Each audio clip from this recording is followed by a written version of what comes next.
Humbug, everybody. Although there's not really anything particular to be humbug about today, other than having to celebrate the holidays in the middle of a pandemic. But I just really want an excuse to say Baaa, because today is all about sheep. If knitting had an official mascot, it would be the sheep. Sheep equals wool, equals most of the yarn you see around here. While plant fibers are lovely and synthetics have their place, wool tends to have all the best properties of yarn. Wool's natural elasticity makes it a complete dream to knit with. Plus, the elasticity makes it extremely durable. Did you know that the wool fibers can withstand being bent 20,000 times before they break? To put that in perspective, cotton fibers can only withstand 3,000 times, silk 2,000, and rayon a mere 75 times. So wool is the strongest of them all. Everybody knows that wool is super warm in the winter, right? But did you know that it also will keep you cool in the summer? It is true. The coil-like shape of the wool fibers actually pull excess heat and moisture away from your skin and help keep you cool. Naturally, you'd probably want to consider lightweight wools and not the super bulky though. Wool that hasn't been treated to be machine washable has to be washed by hand. Otherwise, it'll felt and shrink up small. I think everybody's had that incident in the washer before. But despite that, it's actually super easy to care for. Wool doesn't require being washed as frequently as any other fiber out there for a couple reasons. For one, when you wear wool, it doesn't pick up odor. The properties of the fiber actually keep the bacteria from getting into the fiber that cause odor. Additionally, they also keep wool, dirt and even stains from embedding into the fiber, so it just kind of sits on top and brushes off. So your wool garments just don't get dirty like anything else that you would wear. And one other fun fact, wool even gives you natural UV protection, so it's good for your skin. So many good things about wool.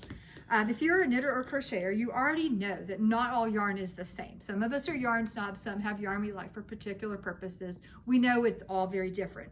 The same goes for wool. There are different qualities and grades of wool.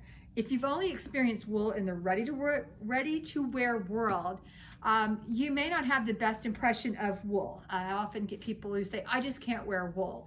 Well, if ready-to-wear is your experience and not the best point of reference.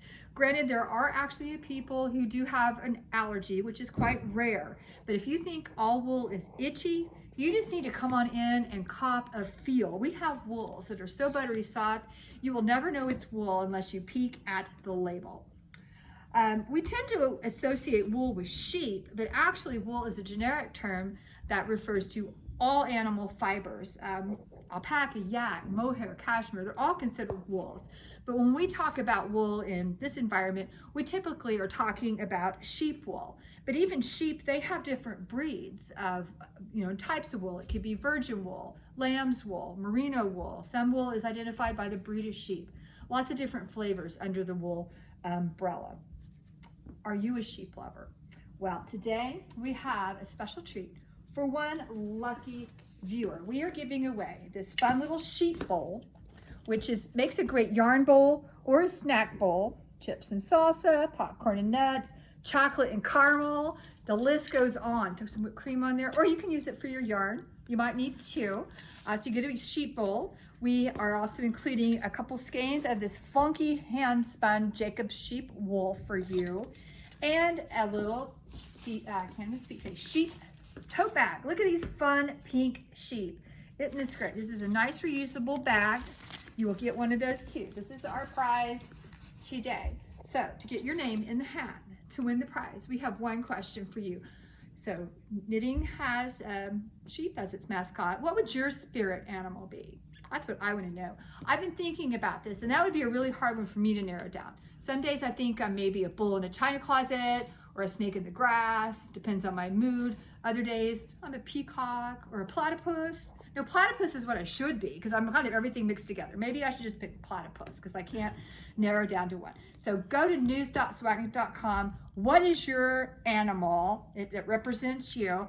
We'll pick one lucky viewer to win this fun sheepy prize.